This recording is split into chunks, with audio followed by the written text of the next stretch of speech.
Shalom, shalom ndugu katika Bwana, ninakusalimu katika jina la Yesu Kristo. Kama ni ya mara kwanza kuniona, huyu ni Mama Moses au Nabii Karen. Bwana asifiwe. Nilikuwa live kuleta ujumbe wa Bwana, lakini video ilikuwa imefifia sana, watu walikuwa wanioni vizuri, tena pia sikumaliza hata ujumbe wenyewe, simu ikapigwa. Ndio tatizo ya live siku hizi. Teke kuna matatizo kidogo. Yes. So itabidi labda niangalie ni fix nijue tatizo ni nini ambayo inasababisha hivyo.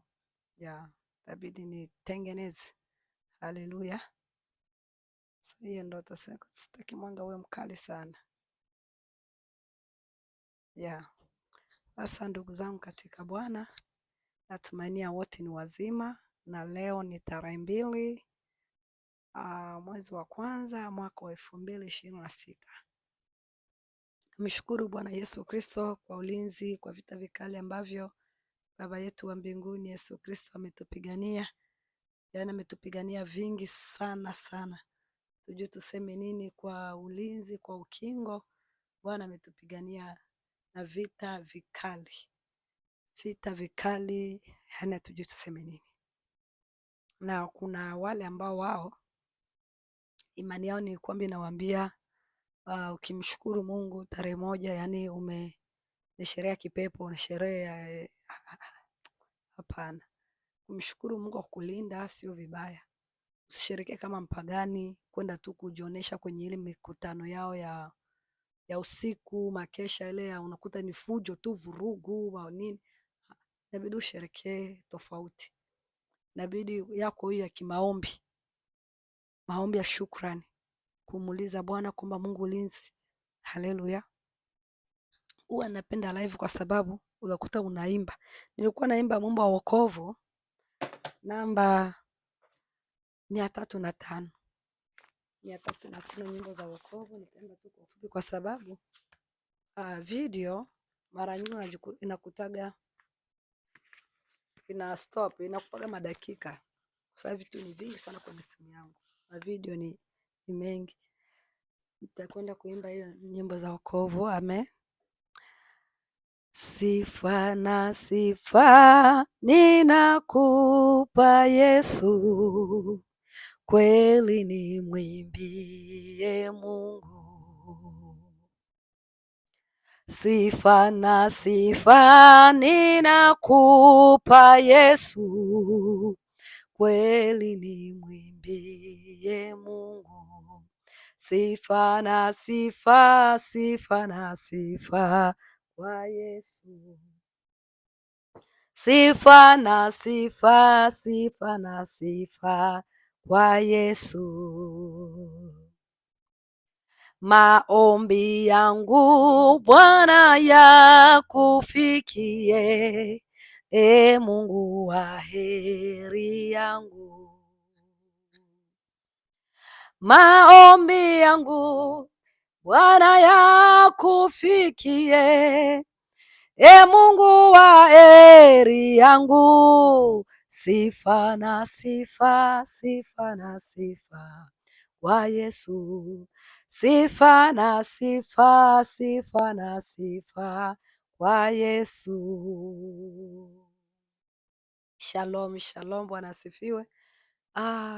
Namshukuru Bwana kwa neema hii na kibali ambacho amenipa tena, na kwenda kumshukuru Mungu kwa maombi pia. Baba, katika jina la Yesu naendelea kushukuru na kusema asante. Barikiwa, uinuliwe, pewe sifa na heshima. Asante kwa ulinzi, umelinda dada huyu, mama huyu. Nashukuru kwa vita vikali umepigania familia zetu, wazazi wetu, kanisa lako, watumishi wako, wajakazi wako. Nashukuru Bwana Yesu Kristo kwa neema ya wokovu. Nasema asante kwa mwaka wote wa 2025 ulikuwa pamoja nasi, ukitegua mitego ya adui shetani, ukiharibu kazi za wachawi, ukibomoa misingi ya maovu ibilisi ambayo alikuwa ameandaa juu yetu. Mipango yake imeshindwa katika jina la Yesu Kristo. Asante Bwana kwa kutulinda, kwa kutuwezesha, kwa kulinda imani zetu, kwa kutuokoa. Ubarikiwe Yesu Kristo. Hakuna Mungu kama wewe, mfalme wa falme, Bwana wa Bwana. Nashukuru kwa ulinzi, kwa ukingo na utisho wa ajabu umelinda waume zetu, umelinda familia zetu, watoto wetu walipokwenda mashuleni ulikuwa pamoja nao ukiwalinda. Asante Bwana Yesu Kristo wa Nazareti kwa neema kipekee. Bwana nakushukuru kwa uhai na uzima, pumzi tuliona ni kwa neema. Umetulinda katika safari ya magari, masafari mbalimbali, tulitembelea vyombo vilivyotengenezwa na mikono ya wanadamu, ulikuwa umetulinda. Unatulinda usiku na mchana, makazini unatulinda, manyumbani, mashambani. Oh Yesu, asante Bwana wangu, kama kanisani unatulinda. Ubarikiwe kwa yote umetenda. Sifa na utukufu zikurudilie Bwana, katika jina la Yesu Kristo. Asante kumlinda jakazi huyu Mungu ambaye anitazama. Damu yako endelee kumfunika, endelee kumtetea katika jina la Yesu Kristo. Amen. Amen, amen. Well, ujumbe ambao niko nao, baadhi yenu umeshausikia kwa sababu mlikuwa na mimi live, lakini nimeona nifunge hiyo live kwa sababu watu wanione tena, imejikata tu ghafla. Kuna mtu ameita, unajua ibilisi ndio hivyo na vitu vingi, lakini tutachoka kuisema kweli ya Mungu. Andiko ambalo nimepewa na nimeona pia nichangie na wenzangu ni andiko la Yakobo 2:14. Tutakwenda kusoma katika jina la Yesu Kristo. Haleluya. Unajua sisi inapofika mwaka huwa hatuendi kama gisi wapagani wanavyoenda. Huwa tusherekee kama wapagani, huwa tushangilie eti mwaka tu unafika tunashangilia. Kwetu sisi inakuwaga ni maombi na tunakuwa makini tujue ni kitu gani ambacho Bwana ameandaa mwaka huu. Ni lazima umuulize Mungu, utatembeaje mwaka huu? Haleluya. Mimi Bwana amenisisitiza sana leo kwa ile andiko la Yakobo 2:14. Ndugu zangu, yafaa nini mtu akisema ya kwamba anayo imani lakini hana matendo? Ni swali. Je, ile imani yaweza kumwokoa? Hapana, haiwezi katuokoa imani pasipo matendo. Ikiwa ndugu mwanamume au ndugu mwanamke yu uchi na kupungukiwa na riziki, na mtu wa kwenu akamwambia, enendeni zenu kwa amani mkaote moto ya kushiba, lakini asiwape hitaji ya mwili, yafaa nini? Vivyo hivyo na imani isipokuwa ina matendo imekufa nafsini mwake. Hii ndo andiko ambayo nimepewa na Bwana wa majeshi Yesu Kristo. Haleluya. Hii ndo andiko ambayo nimepewa mwaka huu. Tutembeaje ndugu zangu katika Bwana? Ndugu yako anapokutembelea na hana mavazi, che utamwambia tu nenda wote tu moto pale? Huruma sana. Kwa nini Bwana amenipa ile andiko? Bwana ameona Wakristo wengi tuna imani. Mimi na wewe tunamwamini Bwana. Wakristo wengi wanampenda Yesu Kristo. Haleluya. Tunampenda Mungu. Tunaenda kanisani. Tunamtumikia Bwana na wengine tunajitahidi na kufunga. Lakini sasa tatizo limekuja hapa. Wewe ndugu yangu ambaye unampenda Bwana, matendo yetu yamekufa. Haleluya. Wengi matendo yamekufa. Unasema unapenda kuombea wajane, mayatima, lakini hao watu wanakosa chakula. Na wewe una pesa lakini unashindwa kuwasaidia. Lakini unawaombeaga. Una imani ukiwaombea Mungu atawalinda, lakini wana njaa. Kuna vingine vitu inabidi ujitoe kimwili na kiroho. Maombi ni vitu ya kiroho. Kimwili ndio ile fedha yako unawapa, unawauzia vitu. Wale watu ambao wana njaa wanafanya nini? Wanakula. Mtu hawezi kuja kwako ana njaa na mwambie nitakuombea ushibe. Jamani, hata Bwana Yesu Kristo ilibidi aombe kwanza kama kuna samaki au mikate, ili aombe ili viongezeke. Hakuombea tu wale watu anawaombea tena wanashiba tu hapo. Ilibidi kutokee muujiza kwanza wa mikate na samaki, ili watu wale washibe. Haleluya. Sasa Bwana anataka mwaka huu mimi na wewe tujitahidi, tujitoe katika matendo mema, tujitahidi katika kutenda mema. Najua inafika wakati mtu unafika umekata tamaa, kwa sababu watu ambao umesaidia wamekuumiza. Watu ambao ulikuwa unawasaidia kila wakati wanadharau ule msaada wako, kama vile unavyotuma hela Afrika, unakuta mtu anadharau hela ambayo umempa. Ni lazima itakuumiza, na ndio ilivyo kwa Bwana. Anapokupa kitu, amekupa uzima, amekulinda, unakataa kushukuru, ni lazima itamuumiza Bwana. Bwana Yesu atusaidie sana. Sasa usichoke katika kutenda mema, ushinde ubaya kwa kutenda mema. Najua inaumizaga mtu ambaye umemsaidia anakuumiza. Mara kwa mara unasaidia watu wanakuumiza, inafikaga wakati kabisa mtu unakata tamaa, unavunjika moyo. Lakini Bwana amesema imani pasipo matendo imekufa. Hauwezi sema unampenda Mungu na ndugu zako wanahangaika. Hauwezi sema unampenda Mungu na kanisani kwa huwa hujitoi. Wewe unasema unampenda Mungu lakini kuomba tu ni shida. Kufunga tu ni shida, lakini unasema unampenda Bwana. Kujitoa tu kwa maombi unashindwa. Kuombea tu hata familia yako unashindwa, lakini unasema unawapenda. Tunasema tunampenda Mungu lakini hatuna muda na Bwana. Matendo yako ni lazima pia yaonekane kama kweli unampenda Mungu.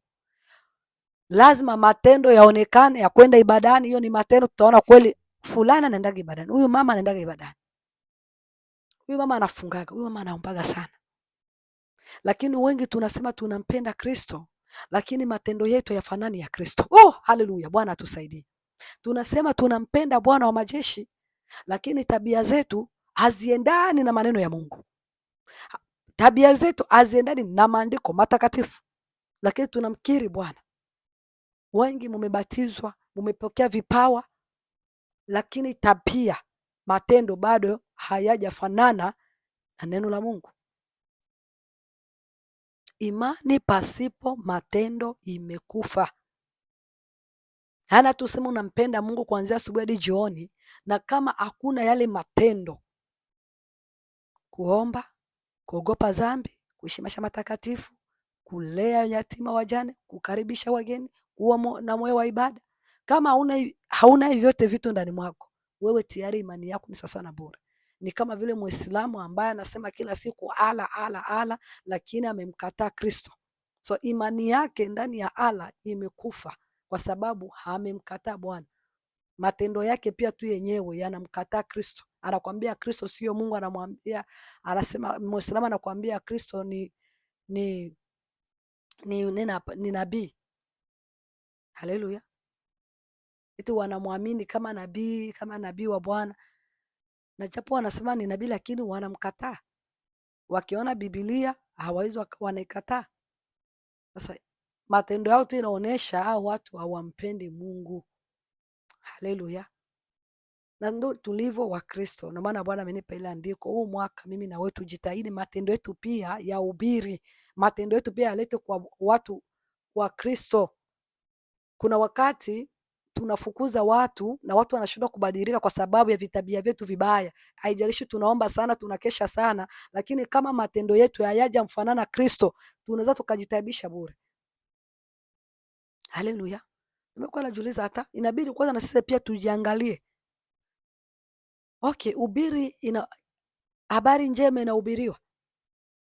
Kwa nini sasa watu wanalalamika, watu hawaongezeki kanisani? Watu lazima tuchunguze pia kauli zetu, mwenendo wetu, tabia zetu zikoje? Kwa nini waliko karibu yetu hawatuamini, wanatukimbia? Je, wote tu wamefungwa na pepo? Ni lazima matendo yetu pia yahubiri. Haleluya. Kuna vitu ambavyo vinazuia wewe usipokee mtoto, usipokee ndoa, usipokee uponyaji, usipokee miujiza, usipokee vipawa, usipokee roho ya Bwana, kwa sababu ya matendo yamekufa. Hakuna, yani unamkiri Bwana, unashika Biblia kila siku kanisani, lakini tabia hazijaambatana na neno ambalo unabeba kila siku. Bwana Yesu atusaidie. Sasa Hili ndio andiko ambalo mimi nimepewa. Sasa na wewe kuna ambayo Bwana amekupa, kuna yale ambayo Bwana amekufunulia, kuna yale ambayo Bwana amekuonesha. Sasa mwaka huu ninataka mimi na wewe matendo yetu pia yafanane Kristo. Isiwe tu tumemwamini Bwana lakini matendo yakawa madhaifu. Amen. Kutoa kwetu, kusaidia kwetu watu, tabia zetu zikawa kabisa zinamkataa Mungu, takuwa ni ole. Kwa maana wenye matendo mabaya hawataurithi ufalme wa mbingu. Imani yako isipobeba matendo mema, tabia njema, utakatifu, ni sawasawa na bure, haijalishi hata kama unaomba kila siku kwa jina la Yesu Kristo. Haleluya. Ndio maana kuna watu wanaomba lakini hawajibiwi kwa sababu wanaomba vibaya, na mingine ni kwa sababu vitabia vyetu, vimatendo vyetu havihubiri Kristo. Vitabia vyetu vinamkana Bwana hata bila sikujua. Haleluya.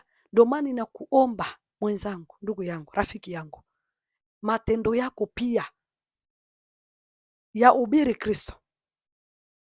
Haleluya. Tabia zako mwaka huu wa 2026 yamhubiri Kristo. Haleluya. Bwana Yesu asifiwe. Ndio maana unaweza kuta makanisa ambayo hayana Mungu, lakini unakuta yana watu wengi, kwa sababu utakuta huyo mtumishi pia amepewa neema ya tabia njema. Kuna watumishi ambao ninajua kwa sababu tu ya hali yao ya unyenyekevu, hekima ambao walipewa, yani hawezi kukuta eti anahubiri mtaani. Je, anakuwa anafanya sehemu yoyote ambao kuna tatizo, ni lazima mtumishi atafika, hata kama wewe hauingie kwenye kanisa lake. Matendo yake tu yamefanya watu wengi kuja kwenye kanisa lake. Sijawahi kuona anajazwa, sijawahi kuona eti anaombea watu wanafunguliwa. Lakini kwa sababu ya ile tabia nzuri ambazo ziko na huyo mchungaji, amejaza watu ndani ya kanisa lake. So unaweza kuwa na vipawa, umebeba macho ya rohoni, umebeba nguvu za Mungu, unahubiri injili ya kweli, lakini tabia zako zikawa zimekufa, matendo yako yakawa yamekufa kabisa, kwa sababu ya kiburi, kujinua, kujisifu sana, ukawa unafukuza watu. Sasa mwaka huu mimi na wewe tujitahidi matendo yetu, tabia zetu, hali yetu yamfanane Bwana. Haleluya. Tuwe na matendo mema, tusaidie watu, tujitoe kwa kazi ya Mungu. Hauwezi sema nitatumikia Bwana na mimi ipo siku, lakini hakuna siku usha kumtumikia Mungu. Unasema tu unapenda kuomba, napendaga maombi sana, mimi napenda kufunga, lakini ufungaji, matendo yako hayaoneshi kabisa. Napenda nimpendeze Mungu, nataka niache dhambi, lakini bado unaishi maisha ya zina, maisha machafu ya umbea, maisha ya unafiki, maisha ya chuki. Bwana Yesu atuonee huruma. So hakikisha umerekebisha sehemu ya matendo pia. Unajua sio va vitambaa sisi na magauni. Mungu anatupenda sana, maana tumetii. Haleluya. Maana sio rahisi mwanamke kuishi tu anavaa vitambaa na magauni, sio rahisi. Na maana wanawake wengi wataenda jehanamu kwa sababu wamekataa kuacha mapambo, kuvaa vimini, lakini wanakiri ndani ya vinywa vyao, wanamkiri Kristo, wanasema wanampenda Bwana. Na wengine ni waombaji kweli, wanafunga hata kukuzidi, lakini bado anavaa suruali, mwanamke anavaa suruali, anajipodoa, anajipamba. Sasa anamkiri Bwana, ana imani kwa Bwana, lakini matendo yake yamekufa. Sasa na sisi ambao tumejua injili ya kweli tunajistiri, matendo pia yamekufa, kwa sababu hatupendi kumtolea Mungu, hatupendi kujitoa kwa kazi ya Bwana, hatupendi kumtumikia Mungu, hatupendi kuishi maisha ya kusaidia wengine. Bwana Yesu atuonee huruma. Huu ndio ujumbe ambao mimi nimepewa na Mungu, nikuletee mwanamke mwenzangu. Angalia na sehemu pia matendo. Usiganganie imani tu, namwamini Yesu, namwamini Yesu, namwamini Yesu, lakini vimatendo vyako vimekufa. Bwana Yesu atuonee huruma sana. Hayo ndio ambayo nakuja kukuambia leo, ili mimi na wewe tusimame kwenye zamu. Haleluya. Bwana Yesu Kristo atusaidie. Tuko hivi tulivyo ni kwa neema ya Mungu. Sio kama tunajua kuomba sana tumeokolewa. Sio kwa sababu tu tuna roho nzuri sana maana tumeokolewa. Sio kwamba si ni bora au ni wazuri sana maana tumeokolewa. Sio kwamba kwa sababu tunakesha tukiomba ndio maana tumeokolewa. Ni kwa rehema, ni kwa neema tumeokoka, na hii neema tusiichezee, tusiharibu. Haleluya! Bwana Yesu atusaidie. Bwana ameniambia nije kukuambia, mteule wa Mungu, usiogope. Bwana amesema atatuwezesha katika madhaifu yetu, hatatutia nguvu. Tusiogope, japokuwa jaribu zitatokea, magonjwa yatatokea. Bwana amesema hatatulinda, atatuwezesha. Japokuwa vita vitatokea, ziki itatokea, mambo mengi yatajitokeza mwaka huu, lakini Bwana amesema kwamba hatatuwezesha, hatatuacha. Ila sharti moja, jitowe kwa kazi ya Mungu, tunza utakatifu. Amen. Ikiwa wewe ni Mkristo, mguu mmoja uko nje, mwingine ndani, huu ujumbe sio wako. Huu ni wa wateule wa Bwana. Bwana amesema atatuwezesha, maana imani za wengi zitazofika, imani zitacheza, zitayumba. Shetani atatikisa imani za wateule wa Bwana. Shetani ataleta madhaifu ya kutaka kushusha imani za wengi, lakini Bwana amesema atatuwezesha katika shida, atatuwezesha katika vita, atatuwezesha, atatutia nguvu, atakuwa pamoja nasi. Tusiogope, yuko pamoja nasi. Haleluya! Bwana yuko pamoja nasi. Tushikilie sana neno lake, tushikilie sana maombi, tushikilie sana utakatifu. Amen, tushikilie sana. Ikiwa utakuwa dhaifu, utaanguka. Ukiwa dhaifu wa kuomba, ukiweka udhaifu mbele, uzembe, uvivu, utaanguka. Itabaki ni historia kwako, nilikuwa ninaombaga mimi, nilikuwa ninamtafuta Bwana mimi, nilikuwa ninanena kwa lugha sana, nilikuwa ninatabiri sana. Itabaki story, utabaki tu unadisia, lakini vitakuwa vimetoweka, viko tena pamoja nao. Ndio maana Bwana amesema kwamba kwa teule wa Mungu tusimame katika zamu. Usiwe mtu ambaye utayumbishwa na maneno ya watu. Usiwe mtu ambaye utayumbishwa na maneno ya wanadamu. Usiangalie maneno ya watu. Wanakuambia umekuwa mzee, unaanza kuvaa aje, ona gisi umeharibika. Unajua, ukianza kuona, unaanza kujitamani kukakasa vile wa mjini, wetu usionekane mshamba. Hiyo inakuwa ni mwanzo wa maanguko, ni mwanzo wa kufifisha taa yako. Ndio maana ukiona wengi ambao taa zao zimezima, mionekano yao inakuwa inaonekana ya kidunia. Kukrimu, wanapenda sana waonekane sio wa shamba, yaani waonekane kama ni wa mjini, hawafanani kama na watu wa maombi. Nakutaga wanapendana sana waonekane wao ni watofauti, ni wa kizungu, japokuwa wanavaa vitambaa, wanavaa magauni, lakini wanataka kufanana kama wa kidunia. Wataoma mara nyingi huwa wanazima sana kiroho na kurudi nyuma. Sasa mwaka huu sitamani kufanana eti wa mjini, wa kizungu, ufanane kama vile fanana neno la Mungu. Jistiri kama gisi wanawake wa zamani waliomcha Mungu gisi walivyojistiri. Haleluya. Soma Petro wa kwanza 3:3. Wanawake walijipamba haji, walijistiri haji, walimcha Mungu haji. Haleluya. Ni lazima tuwe na adabu njema kama wanawake, na tabia zetu, mwenendo wetu, matendo yetu yawe yanamtangaza Kristo Yesu. Watu watuonapo waseme kweli, huyu mama ameokoka, huyu dada kweli ameokoka. Haleluya. Bwana Yesu atusaidie. Nikakuja kuoneshwa maono tarehe 1 mwezi wa kwanza 2026, yaani ni jana tu hapa, wakati nilikuwa nimelala, nakuja kuoneshwa niko kwenye mji wa Kongo. Wakati niko ndani ya mji wa Kongo, watu walikuwa wameathirika sana na maisha yalikuwa yako chini, watu wamezofika, watu walikuwa nalia njaa, mpaka ilifika wakati watu wanakosa hata chumvi ya kuongea chakula. Sasa wakati nilipofika pale, nikakuta mali yote imekaa na viongozi,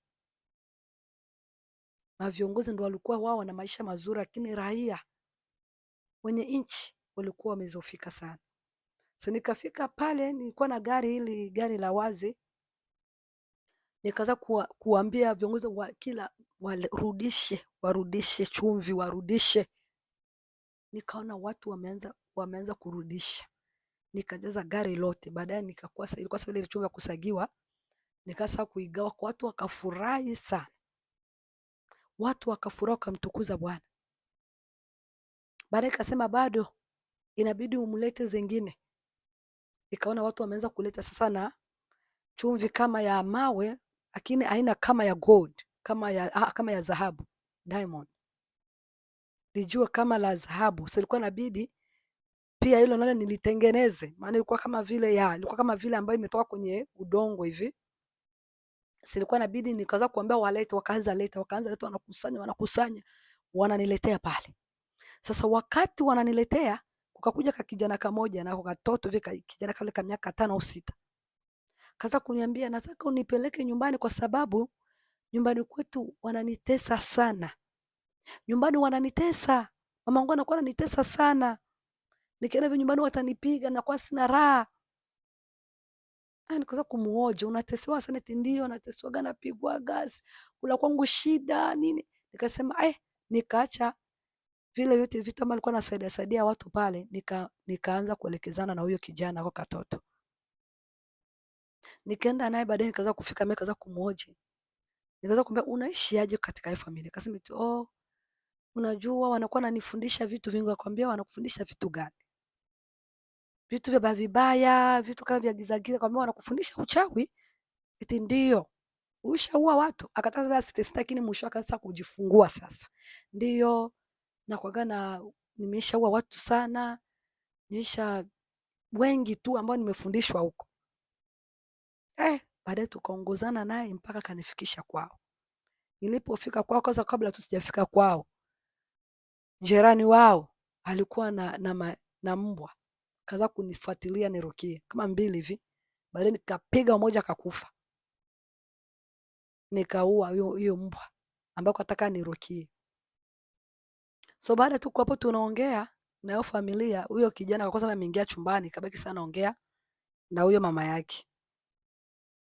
Wakati tunaongea hapo, kumbe ule jirani aliona gisi mbwa wake amekufa, yeye akachukua mti akatuma mtoto wake aende kumpiga mtoto wa huyo mama ambaye alikuwa anaongea naye. Kaona mtoto ule binti alikuwa msichana ameanguka pale. Hali yake ilikuwa kama mtu ambaye amepoteza maisha. Baadaye akasema ona hii familia kwa sababu tu ya mbwa anaenda kuua mtu. Watu nao wakakuwa pale, jamani muone hii familia imeenda imeoa mtoto wa watu kwa sababu tu ya mbwa wao. Lakini kwa nini Bwana amenionyesha hivyo? Sasa wale watu kuliko waende kuvamia ile familia ambayo imewawia mtoto wao, wakakuja sasa wananikimbiza mimi, nikaona wananikimbiza na mtoto wangu eti ni nyie. Sasa unaona Bwana anataka kunionyesha kwa nini? Sasa nilikuwa namwambia Bwana, mwaka huu utakuaje? Bwana nifunulie, tutembeaje? Nini kinaendelea ndani ya mwaka huu? Kwa sababu Bwana alikuwa kimya, lakini Bwana alisema tu kutakuwa vita, wengi watarudi nyuma, imani za wengi zitashuka. Bwana alisema pia, hata nabii mwingine ambaye akoni kumakesha, Bwana alisema hivyo. Sasa mimi nikaanza kuomba, ndio Bwana kanifunulia sasa hayo. Sasa Bwana amenifunulia kwa sababu gani? Anataka kunionyesha kwamba Wakristo wengi, haleluya, watakuwa kwenye kazi ya Bwana, wakifanya kabisa kazi yao vizuri ambao waliitiwa, wakikaa kasa kwenye zamu kufanya mema, lakini watakuwa naibiwa zamu na mambo madogo madogo tu, na wengine watakuja kama wenye kondoo, kumbe wanataka kutoa kwenye zamu yako, kwenye kazi ya Bwana. Sasa ile wakati nilikuwa najiona pale nasaidia watu wengi niko ninawasaidia, lakini nikapelekewa tu na kijana tena, kwa nimeenda kwenda huko na kukutana na nini na majaribu. Sasa wakati utakuwa natoka kwenye mstari unaenda pembeni, unaenda njia zingine, utakuwa tunakutana na vita vikali ambavyo tutakuwa tunashindwa kuvitatua, kwa sababu alianza kunikimbiza huyo mama na familia yake. Ilikuwa ni hatari, yani walikuwa wananikimbiza na vitu eti wanipige sasa, lakini nilikuwa mbio kali. Sasa wakati wote wa Kristo utakuwa natoka kwenye nafasi yako, utakuwa unajisahau, unatoka nafasi yako kwa sababu ya kuibiwa zamu. Utakuwa unajikuta kwenye maanguko, kwenye shida, kwenye matatizo. Na ndio maana inakupasa uwe makini, mjakazi wa Bwana. Wakati unaona jaribu imejitokeza, usiibiwe zamu. Simama katika misingi ya neno la Mungu. Haleluya. Yani kuona nasaidia watu, nahudumia watu, ili ni kama kazi ya Bwana. Na wakati nitatoka tu nje ya kazi ya Bwana, nitakuwa kutana nini? Na vita. Haleluya. So wakati uko kwenye kazi ya Mungu, angalisho na maneno, angalisho na kusikia vya nje, angalisho na kwenda unafuatilia mambo ambayo yakuhusu, unaacha sehemu ambayo uliwekewa wewe, huyo unaenda bila mwongozo wa Bwana. Bwana Yesu atusaidie sana. Hayo ndo ambayo mimi nimepewa. Ni mengi ambao wengine watafunuliwa, sijui. Na sijui wengine ambao Bwana atatufuna, lakini Bwana anasema hatafunua vingi, hataonesha vingi. Lakini mimi bado nimeonyeshwa hiyo nusu. Kwamba usitoke katika zamu. Usitoke nafasi yako kwa sababu ya mume. Umeshika simu, umekuta vitu vya ajabu, ukaanza kunungunika na kutaka kuacha kazi ya Bwana. Maneno ya familia yakakutoa katika misingi ya neno la Mungu na kuanza kumsahau Bwana. Uwe makini. Marafiki wasikufanye wewe unaacha imani, unajitenga na kazi ya Mungu. Changamoto za ndoa zisikutenge na upendo wa Mungu. Haleluya. Mume asikufanya, asikusababishie wewe unakataa Bwana, au unarudi nyuma, au umeanguka. Wazazi, ndugu zako, familia yako isikutenge na upendo wa Kristo. Haleluya. Haleluya. Bwana Yesu atusaidie. So nilijikuta ninatoka katika zamu, nikaenda naongozana na katoto kachawi. Maana tena Bwana akataka kuniambia sio kila mtu unamuona eti ni kwa nje ni kondoo, wengi ndani ni mbwa mwitu. Kalikuwa nikatoka naongea ya huzuni, nanitesa, nini, kumbe ni kachawi. Na nilipoongozana nako ikaenda kukutana na nini? Na balaa. Na ndio ilivyo Wakristo wengi. Wengi watakuwa na hacha nafasi walizopewa na Bwana, wakaenda na dandia sehemu zingine, makanisa mengine. Mungu anakuambia kaa kwanza hapo, uvumilia hapo, ndio utatoka uponyaji wako. Wewe unaenda unatangatanga kwenye maji na mafuta. Angalisho. Sasa Bwana atusaidie ndugu yangu katika Bwana. Mimi na wewe tusimame katika zamu, tusiibiwe zamu. Simama katika maombi. Uliza Mungu, nifanye nini? Nitembeaje mwaka huu? Nikutumikie aje? Haleluya. Bwana Yesu atusaidie sana. Maana Wakristo wengi wanaibiwa zamu. Wakristo wengi wanaibiwa zamu kwa sababu akiona mtoto anaumwa anachanganikiwa. Mume anaumwa, familia. Hapana, usichanganikiwe kwa sababu ya mradi wako umeharibika, biashara vimeharibika. Unakuta unachanganikiwa, unasahau nafasi yako. Unasahau na kazi ya Mungu, unasahau ibada, unasahau maombi, kufunga unakuwa tena mlegevu. Unasahau kusoma neno. Hapana. Bwana Yesu atusaidie. Haleluya. So inakupasa mimi na wewe tuwa angalisho sana mwaka huu. Haleluya. Maana wengi wataanguka. Wenye kujipiga vifua watarudi nyuma. Matendo yetu ya ubiri, mimi na wewe tunyenyekee chini ya mkono wa Bwana, na tutaona mema, tutaona mazuri. Lakini ukijichanganya basi utapoteza neema yako. So jitahidi rafiki yangu, ndugu yangu, usijichanganye.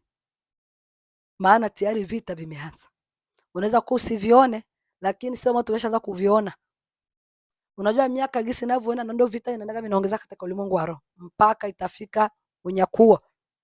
Baada ya unyakuo ndio vita vitaongezeka kweli, majaribu yatakuwa kwa ambao tabaki watapitia ziki kuu. Ndio maana ujitahidi usibaki katika ule unyakuo. Haleluya. Bwana Yesu atusaidie sana. So ninakupenda ndugu yangu. Ndio maana nimekuletea ujumbe huu ili usianguke, usirudi nyuma, usiwe mwanamke wa manguko. Wanawake wote leo anasimama, kesho anaanguka. Ona hali zao gisi zilivyo.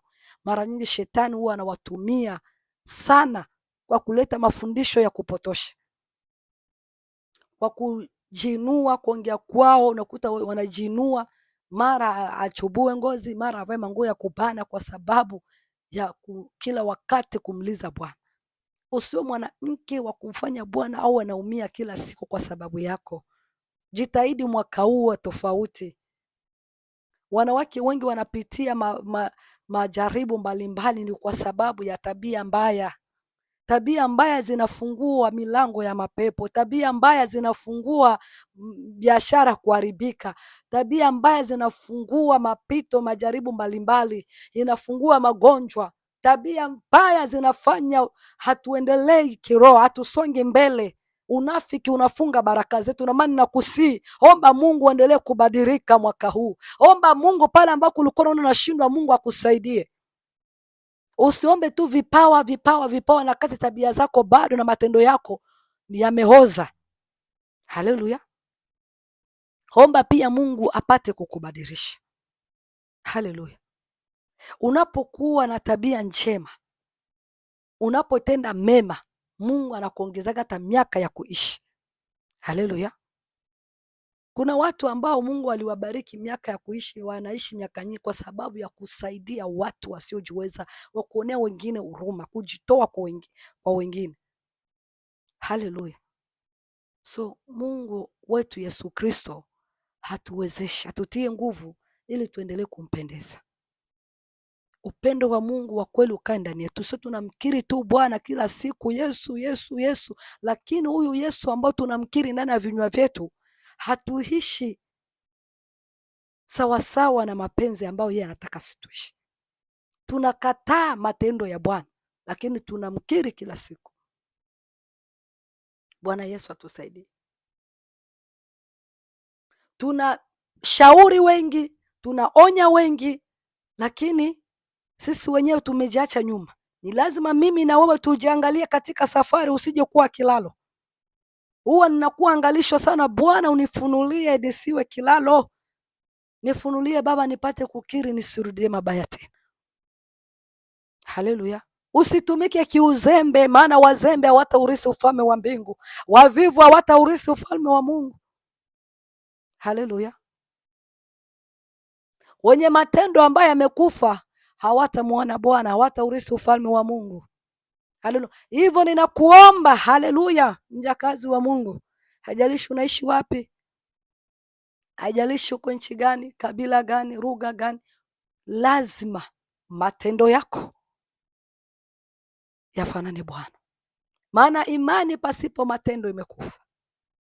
Ni lazima tuongeze juhudi ya kujitoa kwa kazi, kwa kutenda mema. Tenda mema wakati ungaliki hai, unajijengea hazina yako mbinguni. Saidia watu wakati ungaliki mzima, unajenga nyumba yako mbinguni. Haleluya. Ile kidogo ambao uko nacho, saidia na wengine. Haleluya. Jina la Bwana libarikiwe. Hayo ndio nilikuwa nayo. Lakini Bwana amesema tuwe makini, imani itapungua. Wakristo watapitia majaribu. Wateule watakuwa wanajaribiwa kwa kupimwa imani. Haleluya. Kuna majaribu ya Kristo, kuna utofauti. Unakuta mpagani na anasema, ni Mungu amependa nipitie hii jaribu. Wewe umepigwa na ibilisi. Wakristo ndio Bwana huwa anatujaribu kupima imani zetu. Kuna wakati anaweza karuhusu kitu kwa sababu anakuamini, anajua utasimama. Sasa unaposhindwa kulishinda hilo jaribu, ukaingia kwa njia nyingine ya giza ya wafumu, Bwana unavunja imani. Unapita Bwana anapita anaumia kwa giza. Alikuwa anakuamini, alikuwa anakuchukulia kwa uzito, lakini kwa sababu ya jaribu ndogo unamwacha Bwana. Hicho kitu kinamliza Bwana sana. Ndio maana nakusii usimame, usirudi nyuma. Usirudi nyuma. Wewe unajiambia moyoni, usio unajitamkia maneno mabaya. Wewe unajiambia mwaka huu nitaomba, nitasali, nitaabudu, nitamtumikia Mungu kwa jina la Yesu Kristo. Hata shetani anaanza kuwa anakuongelesha maneno, wewe utaweza, wewe kwanza, wewe ambao uko hivyo. Umwambie ninaweza mambo yote katika Bwana wetu Yesu Kristo nitiaye nguvu. Shetani anaweza kukuletea maneno ya kujifanya ujidharau, ujione hutaweza, ujione labda mizigo bado ni nyingi, lakini mwambie yote kwa Bwana inawezekana. Haleluya. Bwana Yesu atusaidie. So namshukuru Mungu maana ametuunganisha. Tulikuwa tujuane, leo tunajuana. Ubarikiwe wote ambao mmekuwa pamoja nami mkinisupport, mkiniombea. Mungu awabariki, Mungu asiwapungukie. Bwana endelee kuwalinda na kuongezea imani. Mubarikiwe wote ambao mlikuwa mnaombea watakatifu wa Mungu ulimwenguni, makanisa ambayo yanahubiri injili ya kweli. Tuendelee kuambatana kwa pamoja, kuombeana, kutiana moyo. Haleluya. Mwenzako ukiwa na shida muombe. Kwa jina la Yesu atasimama tena. Haleluya. Usiwe mtu wa kuwa mwepesi kurudi nyuma. Pigania hatima maisha yako. Haleluya. Pigania hatima maisha yako. Bwana Yesu atusaidie. Pigania hatima maisha yako. Haleluya. Usiache huduma na kazi ambayo Mungu amekupa ikufe. Usiache karama ambayo Bwana ameweka ndani yako ikufe. Karama yako ya kutabiri ikufe. Usikubali. Usikubali kunyang'anywa karama ambayo Mungu amekupa. Usikubali nyang'anywa na shetani. Usikubali zawadi ambayo Mungu ameweka ndani zako zilale au zichukuliwe na mtu mwingine. Haleluya. Gangania. Haleluya. Bwana Yesu atusaidie. Gangania. Haleluya. Usione ni kawaida tu, au kwa tena unaomba katika roho, au kwa unaona tena ndoto ukaona tu ni kawaida. Hapana. Hiyo ni danger, hiyo ni hatari, ni hasara kwenye maisha yako. Unapokuwa unaanza Aisha utagi tena. Kumbuka ni wapi ulipoanguka, ukatubu. Tulikuwa kwenye ufungo wa siku 5. Na hatua ambayo niliyoifanya, nilifanya matengenezo. Kwa sababu ndio kitu ambacho Roho Bwana alikuwa anatuambia. Tengenezeni, kama una ndugu, kama una rafiki, kama una jirani, kama una ambao uko na Esau, nenda utengeneze. Na mimi kusikia ile sauti ya Bwana ilikuwa Bwana alisema anaseka vile wiki moja ya kabla mkutano. Mimi tayari nikachukua hatua nikaanza kutengeneza. Mkutano ulifika tayari nimeshatengeneza. Hipo siri katika kutengeneza kwa roho na kweli, ndugu zangu. Unapoingia kwenye mfungo, unajua wengi wanaingia kwenye mifungo lakini hawatengenezaji. Na ndio maana unakutaga majibu yanakuwa madogo. Haleluya. Bwana Yesu atusaidie. Tunaomba vibaya, ndio maana tupokee. Kama uko tasa unahitaji mtoto na umetawaliwa na roho ya ubinafsi, haupendi kusaidia watu. Kuna watu wengi walifunguliwa milango ya uzao kwa sababu ya kujitoa kwa watoto wengine. Miaka inaenda uolewe. Angalia tabia zikoje. Kuna nyingine milango ya ndoa inafungukaga mpaka urekebishe, ombe Mungu akubadilishe. Mungu akiona umebadilika, ndio anasema huyu anafaa kuwa mke. Haleluya. Unaomba sijui Bwana akujaza, angalia ni wapi ambao uko sawa ili utengeneze, ili Bwana apate kukujaza na roho. Maana Roho Mtakatifu, Roho Mtakatifu ni yani mtakatifu. Mungu ni mtakatifu, anapokuja kanda na lazima kukutaniwe pasafi. Haleluya. So nilifanya hiyo matengenezo, nilikuwa nikamshukuru Bwana kwa kunitia nguvu, kwa kuniwezesha.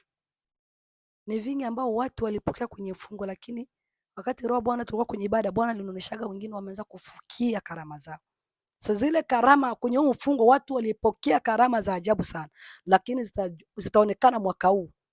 So wale ambao wataishi sawasawa na neno la Mungu kwa kuogopa dhambi, watatenda mashara, matendo makubwa.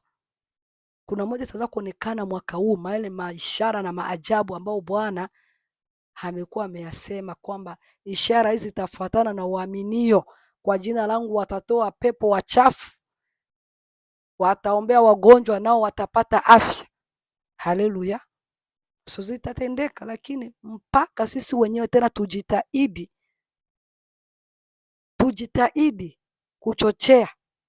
kuchochea karama zile ambazo Bwana ametupa. Usipochochea itazima.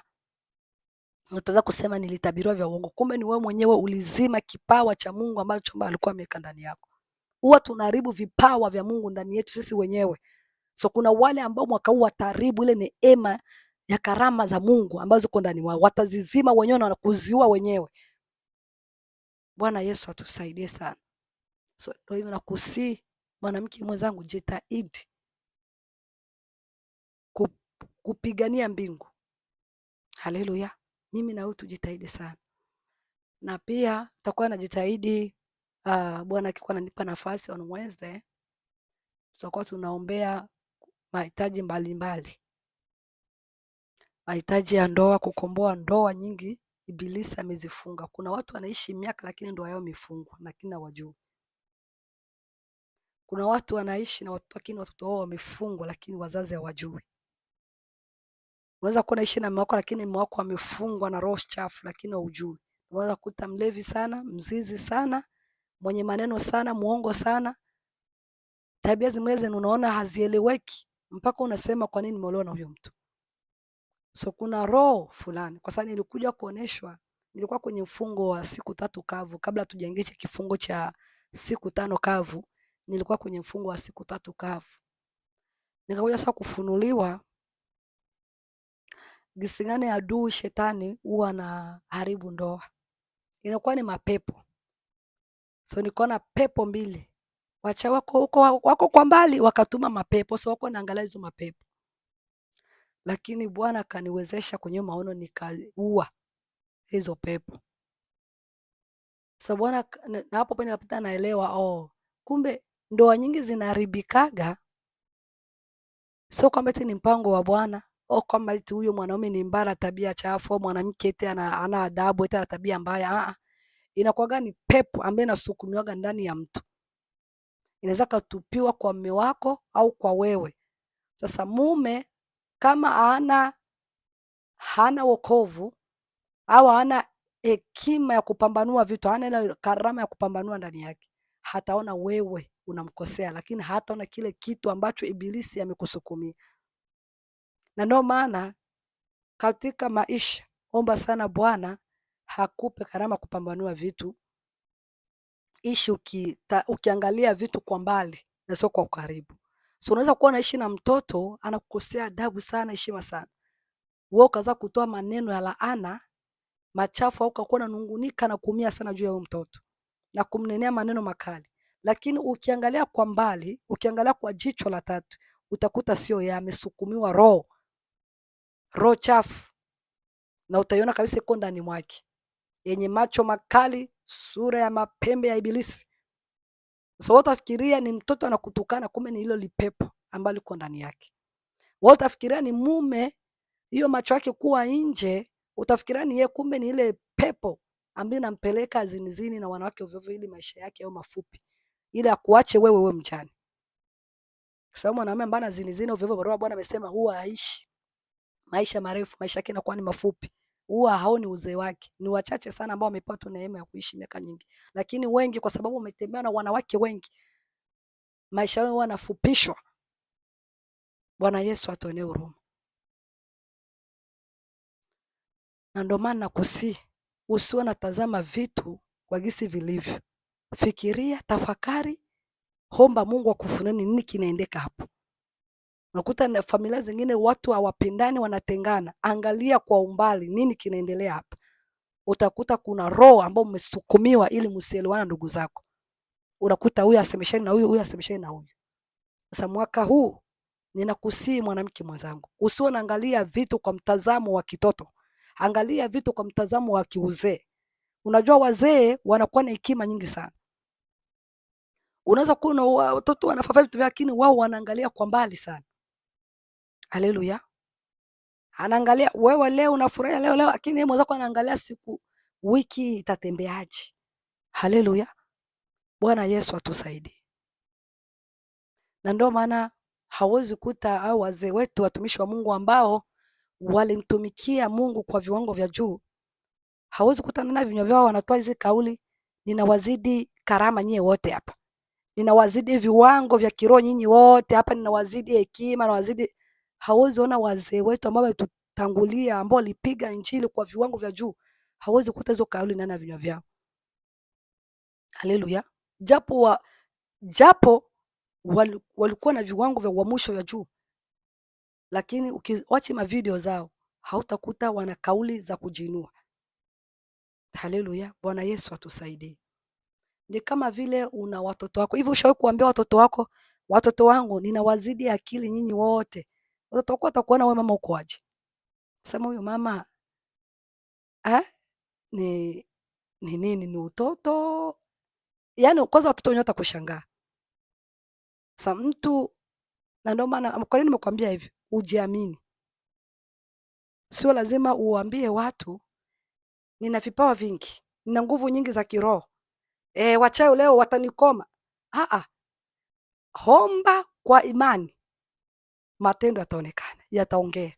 Amen. Haleluya. Sio lazima ujisifu sana, ujitape sana ili watu wakuogope, ili watu wakuone una akili nyingi, ili watu wakuone una vipawa vingi, una maarifa mengi, umesoma sana. Unaweza kuwa umesoma sana lakini ukakuwa unasumbuliwa na mchawi jirani yako tu, lakini ambaye kusoma kwa sababu analinda wokovu, Mungu akawa anampigania kila siku. Mchawi akienda pale ni kupigwa tu mishale, akifika pale ni kupigwa tu mishale.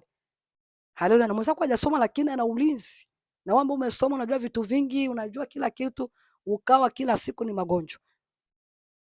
Haleluya. So nataka mwaka huu usitembee kiuniudi kijuujuu, au usitembee kama mtu ambaye hauna macho. Uwe makini. Amen. Maana wengi tutakuwa tunaibiwa zamu na shetani. Shetani atakuwa anatumia ujanja mwingi sana kuleta watu ambao ni kondoo lakini ndani ni mbwa mwitu, ili kututoa kwenye samu, kututoa kwenye line, kututoa kwenye mstari. Haleluya. Shetani akutumia hata wewe mwenyewe unaweza kuongea vitu ambavyo havieleweki, makauli ya ajabu ajabu. So ni lazima tuwe makini, tuombeane. Haleluya. Tuombeane. Maana adui halali achoki. Na vile ambavyo aliona umepokea ndani ya 2025, kama ulipokea vipawa, uliongezewa macho, usifikirie atakuacha eti uendelee na hiyo macho, uendelee na hiyo vipawa, uendelee na hiyo moto ambao uko nao wa maombi. Hatataka aanze kukushusha kwa kutengeneza hali fulani kwa watoto, kwa familia, kwa mume. Sasa lazima uangalie hicho kitu. Utakapogundua huyu sio mume wangu, huyu sio mtoto wangu, ni shetani, utaomba kwa bidii. Mungu apate kutusaidia. Amen. Bwana Yesu atusaidie sana. Tuendelee kuiombea Injili, kazi ya Bwana ende mbele. Kuombea sana watumishi wa Mungu. Haleluya. Maana wengi watajaribiwa, lakini tuendelee kuweka mikononi mwa Bwana. Wengi watajaribiwa, lakini tuwaombee sana. Shetani halali kuwapiga vita. Haleluya. Bwana Yesu aendelee kuwalinda na kuimarisha imani zao. Hivyo njakazi wa Bwana, ilikuwa na machache kutaka kuongea na wewe. Tutaendelea kuombea, tutachoka kuombea mahitaji mbalimbali, kuombea wagonjwa. Inakuwa ni imani. Uponyaji unatumika sana na imani ya mtu. Kuna watu ambao walikuwa wanafuatilia manabii wa uongo zamani, walikuwa wajui kama ni manabii wa uongo, lakini walikuwa wanashitukia nao wanapona kwa sababu walikuwa wajui na walikuwa naamini tu ni Mungu wa kweli au watu wanatumika nao. Lakini siku Roho Bwana alipokuwaonya ndo wakaacha kuwafuatilia. Sasa imani inatumika sana. Usipokuwa na imani hata nikuombea huwezi pona. Lakini mamlaka ya uponyaji Bwana ametupa. Mimi sikuagi mtu sana kutaka kujiona. Kwanza niko mtu ambaye anakimbiaga sana kuombeana. Lakini Bwana amenipa hiyo zawadi. Sasa ni kitu inaweza kufunuliwa toka zamani. Hata sijaelewa neno, sijaelewa vitu vya kiroho, nilikuwa naona mara nyingi nikifungua watu. Na mtu akiweka imani kabisa ya kweli, huwa nikimwombea anafunguliwa. Ni zawadi ambayo nimepewa na Bwana kwa bure. Sio kama nilifunga sana, sio kama niliomba sana, ni neema tu ya Yesu Kristo. Naweza sema ni kweli nilijitoa kwa vifungo. Kwa sababu hata kama Bwana alikuwa ananionyesha vile nikiombea watu na wakifunguliwa, na ningejikalia tu maisha ya dhambi, hata leo karama isingefanya kazi. Maana imani pasipo matendo imefanya nini? Imekufa. Na maana ilibidi na mimi sana nijitaabisha kwa kufunga sana, kuomba sana. Haleluya, kujitoa sana kwa kazi ya Bwana. Na ndio kile inaongezeka. So karama inaongezekaga viwango wakati unajitoa sana kwa kumtumikia Bwana na kuishi maisha matakatifu. Haleluya. Lakini unapoishi maisha ya dhambi na unamtumikia Bwana inafifiaga tu. So Baba, asante na kushukuru kwa upendo wako. Endelea kutusaidia tusirudi nyuma, shetani asituibe zamu. Tunaomba Mungu uwe unatufunulia Bwana, uwe unasema nasi Bwana, uwe unatufunulia siri za huyo adui Bwana. Usitufiche Bwana uso wako Bwana, usitufiche Bwana, tusiibiwe zamu Bwana, tusiibiwe zamu na marafiki, tusiibiwe zamu makazini, tusiibiwe zamu manyumbani, tusiibiwe zamu kwenye makazi zetu, tusiibiwe zamu ndani ya familia zetu. Naomba Bwana utusaidie, utuongoze katika kazi yako. Funulie mengi Bwana, tupate kukiri ili tusirudie mabaya. Neema yako pamoja nasi katika jina la Yesu Kristo. Amen. Shalom, shalom, barikiwe sana na Bwana wapendwa katika Kristo. Na yale ambayo Bwana ataendelea kusema nasi zaidi, endelea kupost mavideo. Amen. Naona live haijawa sawa. Barikiwe wote. Shalom, shalom.